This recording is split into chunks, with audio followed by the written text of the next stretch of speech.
فليقولوا عن حجابي لا وربي لن أبالي. فليقولوا عن حجابي أنه يفني شبابي وليغالوا في عتابي إن للدين. توصلت محمد صلى الله عليه وسلم وكيل كتابا ما ولكيو نكبوتي لا قد برد domin bu sana na ekana radio islamiki gbin en mokola ma ta dan ma cha tantbe alfana قدم حقها على هوايتك onye ka gba tupe da kwamara ngodi opewa da bar foundation ka be kare mata ka yete o yotu dunya pone o yotu de marane o yotu de marane do bo yotu de marane edina mata mara ebi wom adina isa noyane iye noyane alkopotulaira da way gbana ope na esa no madare bope esa onja bope da kwamara ngodi de pone wa be karin supwe wasu poka be karanse maramma tira tubotra wole kiti tawsiratu Muhammad sallallahu alaihi wasallam tawsiratu kale kiteti nsara maraman tabana tintepe bi achawon poni taka no yoba ban tamla farha pontede ma pontede kopol son pontede aman salana tidina tibim na shaitan ka yiti ya shaitan ka late to achawon be pande se ebo chende enwo chende epi chende bibili chende bambadar wo yuni do batibo shaitan ka yiti katakiki de shaitan ka salante al khairu ba shaitan ka bonta al khairi wo bonta yere ne wo bonta yawo ka be kada ye no ye wo yo shaitan bot ya onye ka biya kamata ketun ruwe shaitan bot ya onye ka biya kamata ketun rufen jama kuto miye yene shaitan ko bonti do mata ti ciwon shaitan ma do bal fam sutuna do boy sawni ja a gopide na a te supo wa hakidan kesi isi a lai ele mite kwe na sawni ja te supo wa hakidan kesi ya mwase ووانا لا تجعل من هوايتك سيفا يبتر حق زوجتك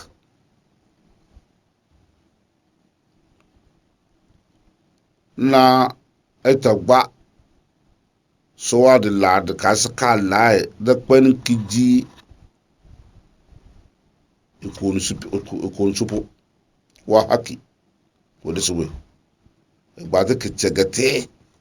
egba kiji kicegate supo wa haki wode suwe ya sala oh da sa kwatile ele na kasa kwate supo wa haki de supo aye kitiwu ese disibin isla siyo supo yesuyo awo se disibin supo nwere se yesiye amoto lo weye amoto bo weye we sai lemi ala sa ebi esi che no ponin pep de ko mata ya yikiyo na yakitiw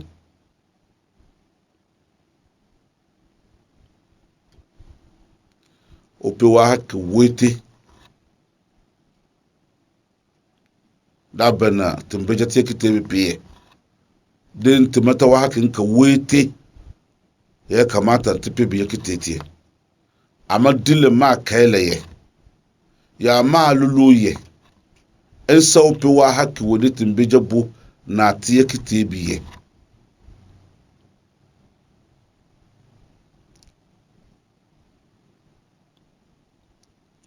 الفا منا فإذا كان لك رغبة في الترويح عن نفسك فإن عليك حقا لابد أن توديه لزوجتك.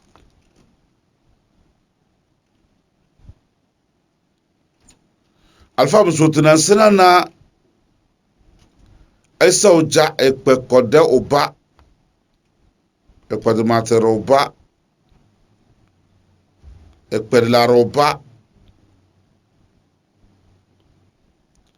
Elana da son sopoloko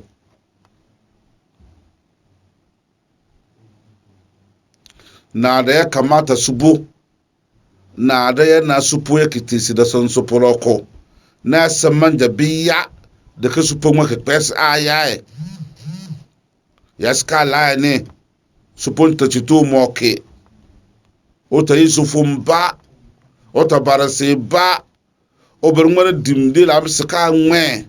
de kese masu timpu tawanda mana sinye nyere jipare ko tan ci kete kan ci pare hal tawanda ye ngesiye de swala karpa nan payal dicim e ber nyana e kinyere so pika nye kiti gbin sibar ci pare kusun suwa yali bu amma da kana esala suwa su kopolo som da kardi de yese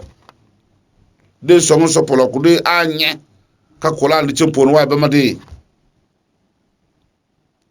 tawade ngena si bukata penna e gordi chimpon suwar chimpon gordi da sai choni ba a choni limite pe ba a choni kopolo som ndi chimpon ese beri chonde onyi ka chuye de ke pe yale ni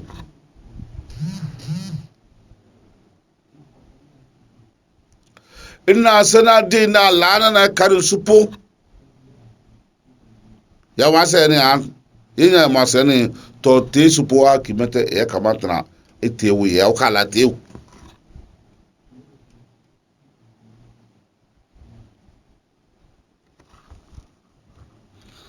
ele ya talulu ne onye biya mamachi na ele ne alfan ko to bo no tolulo ge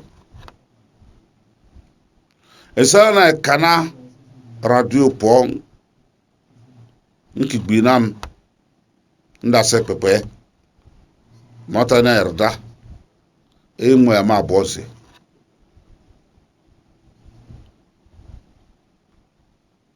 don bipi wa haki wete tubo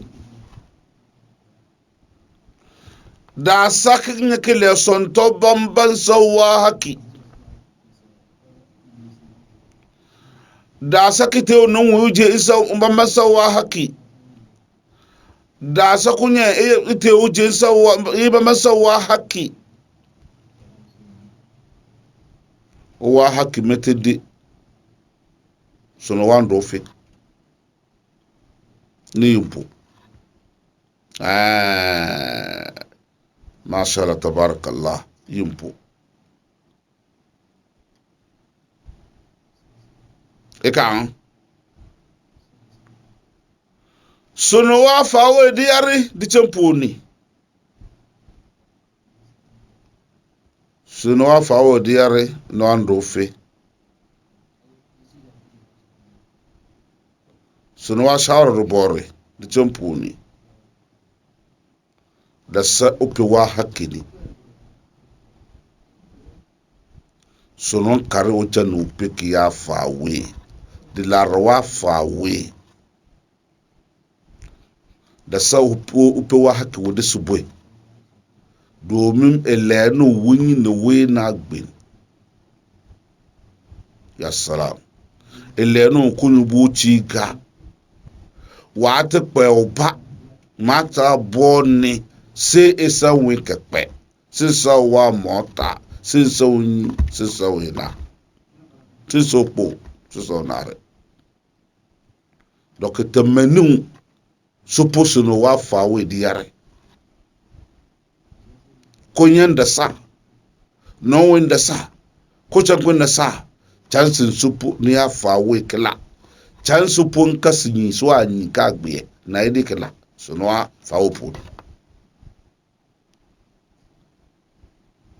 son supu poloko na fa we son supu poloko na ado gbe ni kan ya fa we supu hakimini hakim bipi wa hakim beri tubo ini de kutaka petin ne masha Allah sun supon do tan do kula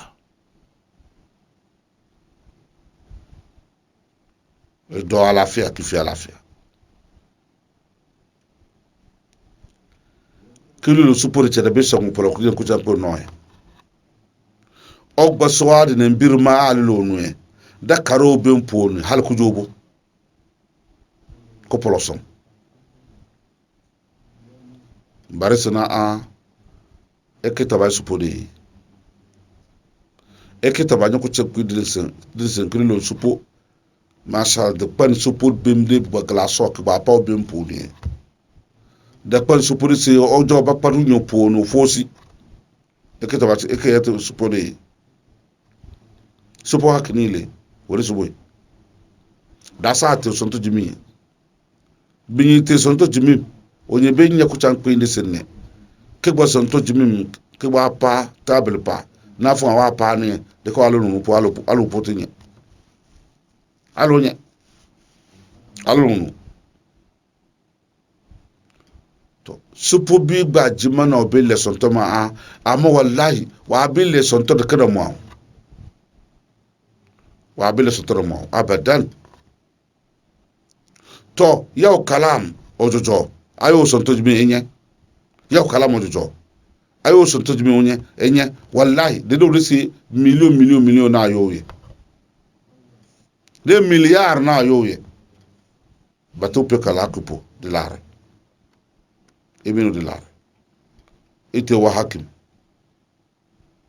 to wa hakim إن كان النبي صلى الله عليه وسلم يتفقد أحوال نسائه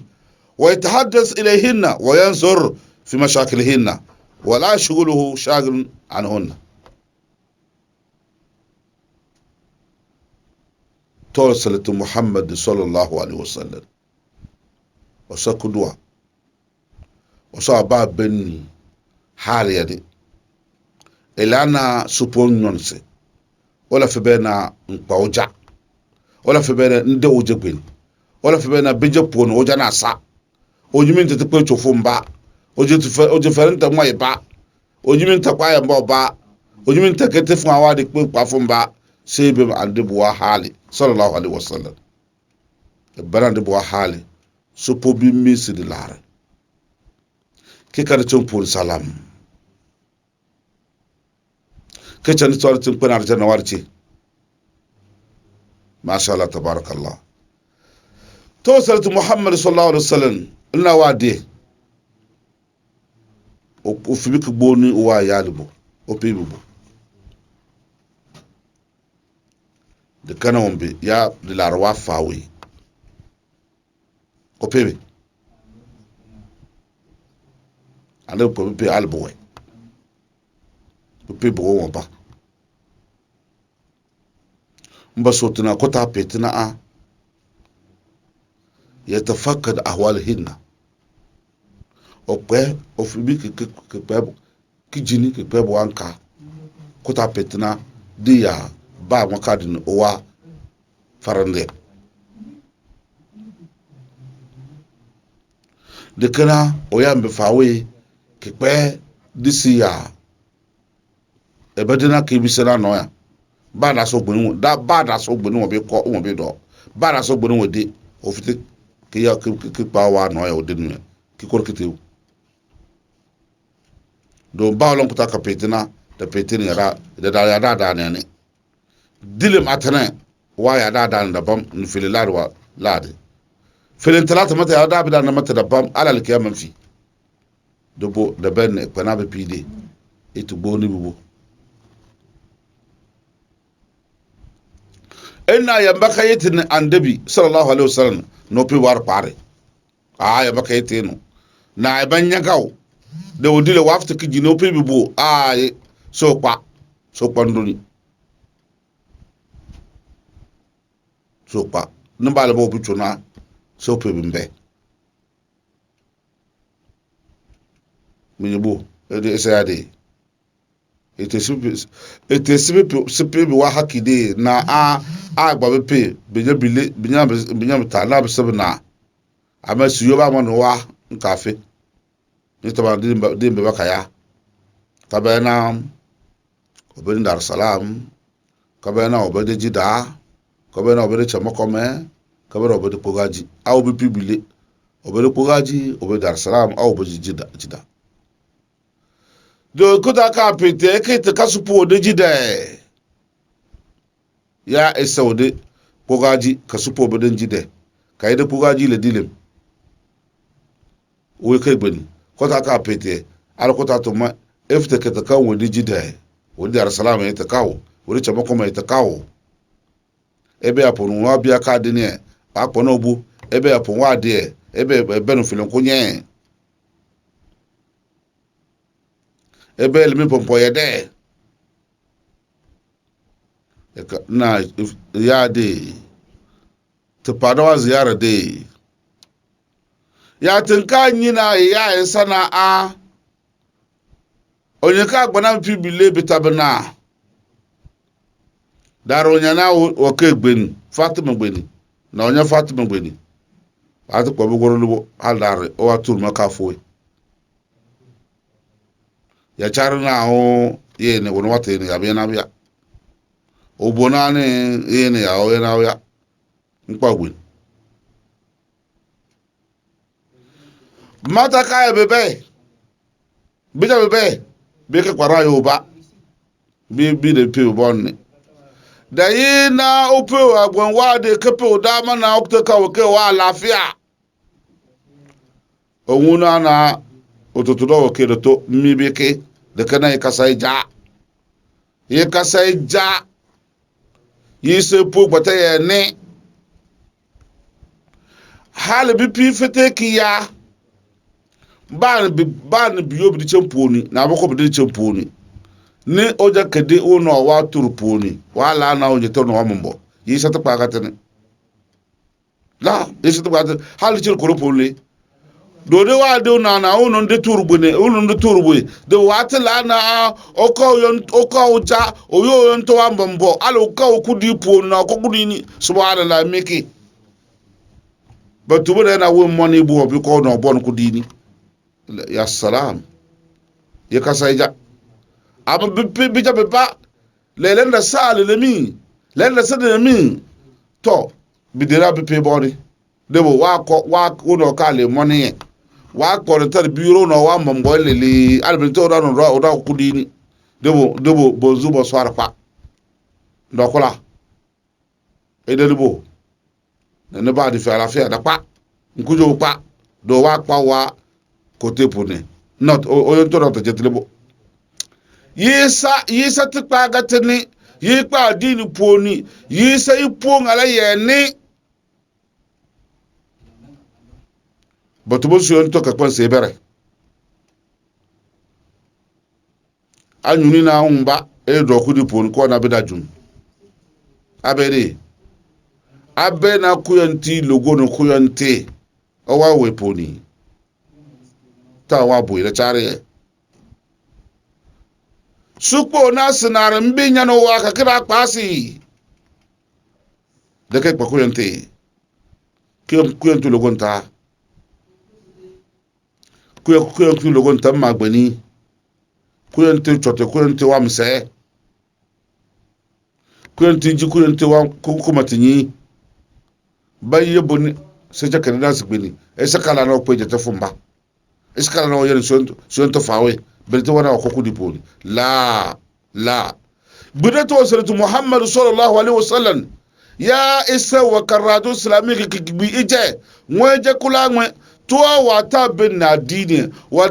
wadanti adini birna ya waka no pebie kai so pino efe ya be fe ya be pas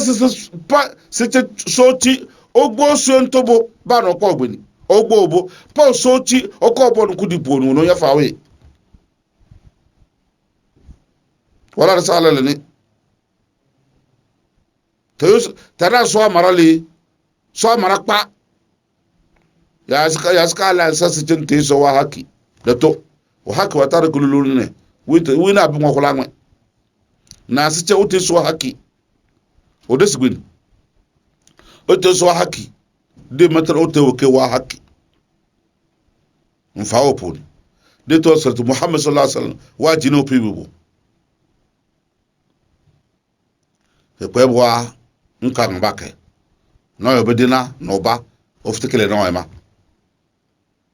nwa ko so ngopolo ko be no koja dire ko ta ka pete no be no koja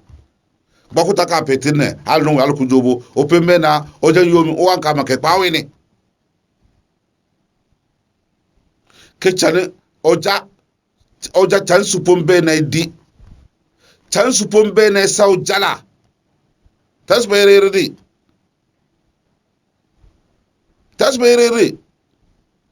abena baral fam bi misiya asunna kase ya yije kase chazal sipi bi fikiti de sipi bi fikiti de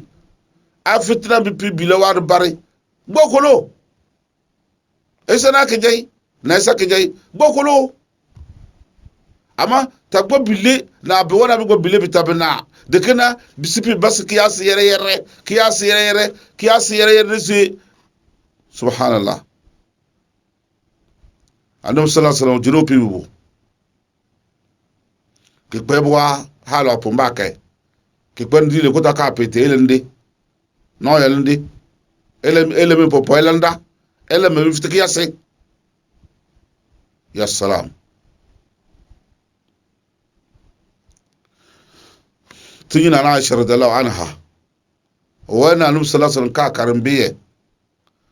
wa mi bichi go ba da lar bebo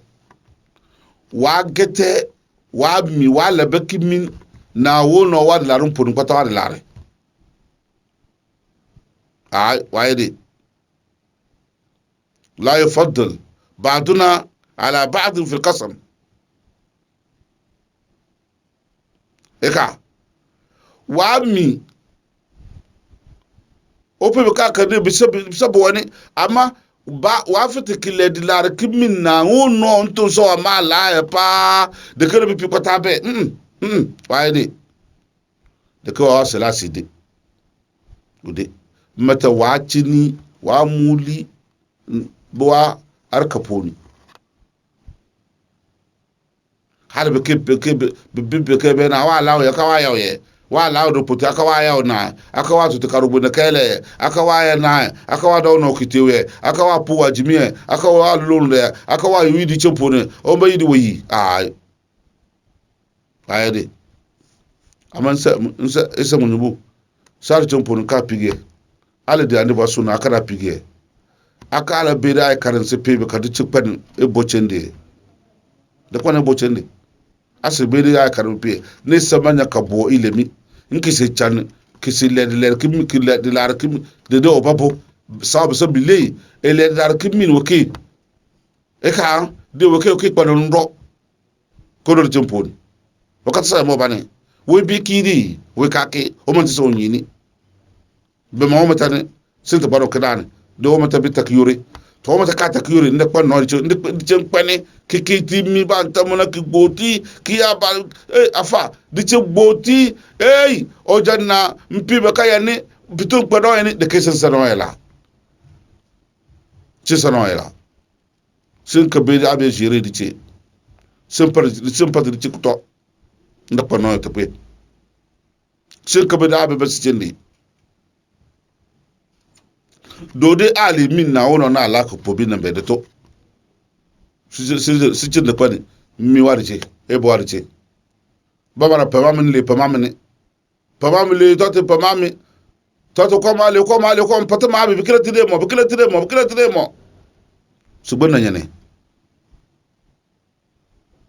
esi oso jo gbonna nyane elana si jenne kara la fi a te min de lare oba na ono wa larpo no nte te yambo ba ki gane don be pibe kaye dilim mota ka be kaye dilim eso nje pede ko mode watana ngar champoni bede na onyi pe kaye dilim yembe chane ebe abe karbe ka champoni ka sa no e do ala bede do to so hala ne so no ya ne so bitini akwa be nyim bitiponi o pe kaye dilim sara ko enti pon woli na pat nan o pe kaye ni no kwaiga mate obo wa haki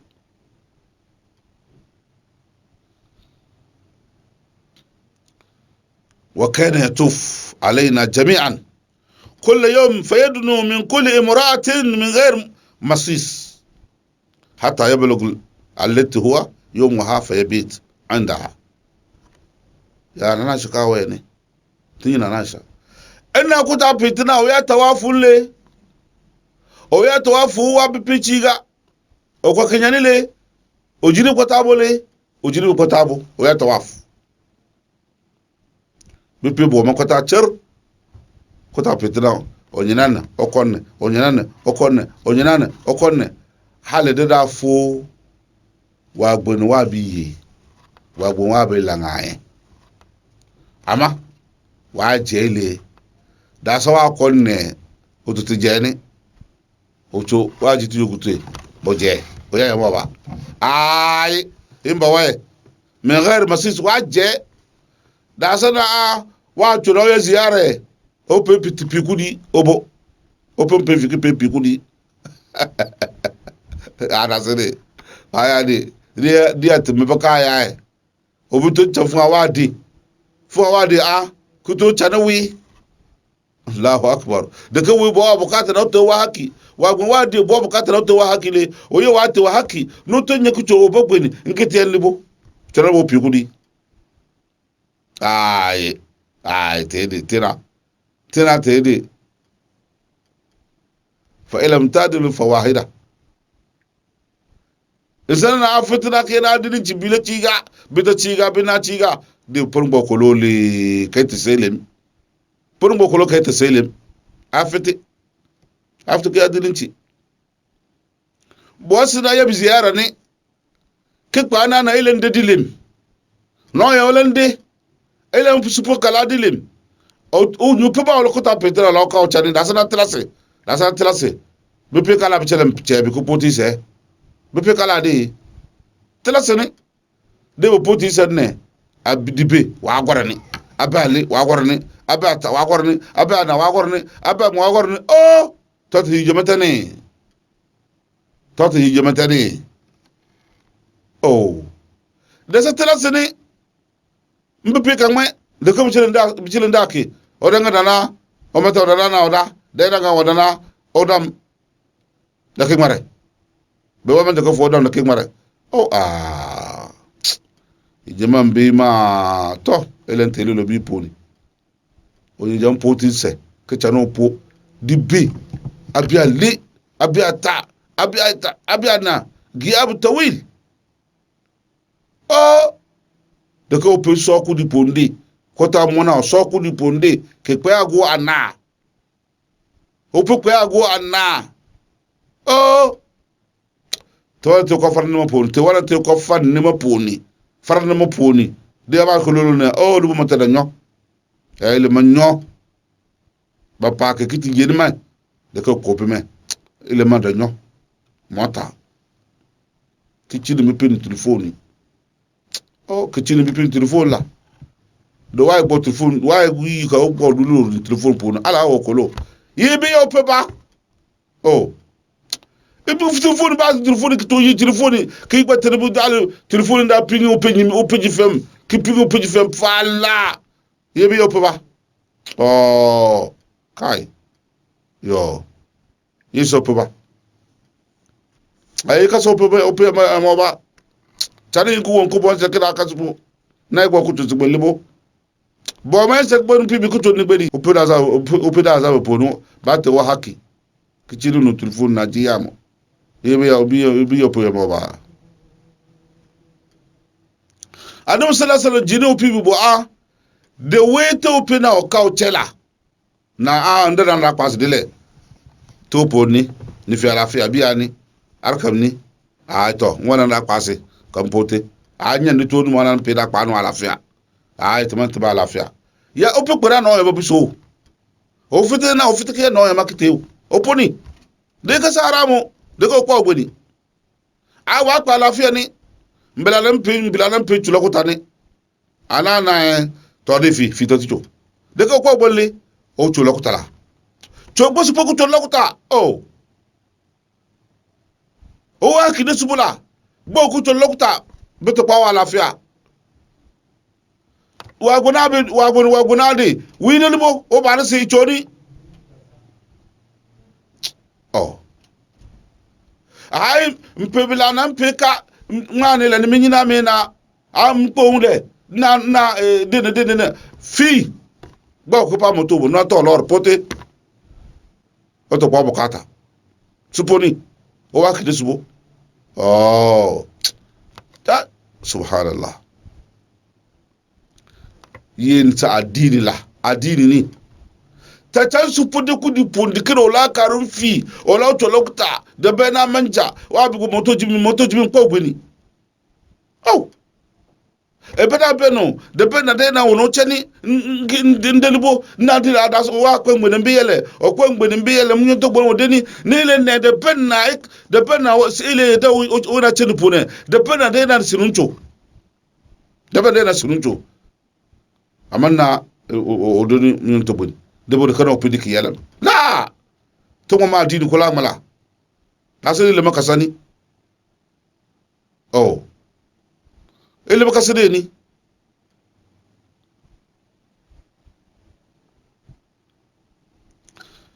de matane unyin tagbirni o wa to ke chanopi unyin tagbirni telefoni na computer na tele ke chanopi waki o ba pa bi ka tele poli ti na ko ball le ko film de ko no poto to ke gene de ko de ko film o de ko tele ala ko ta pete ko chanopi do dal kifi de ko po bo wa bukata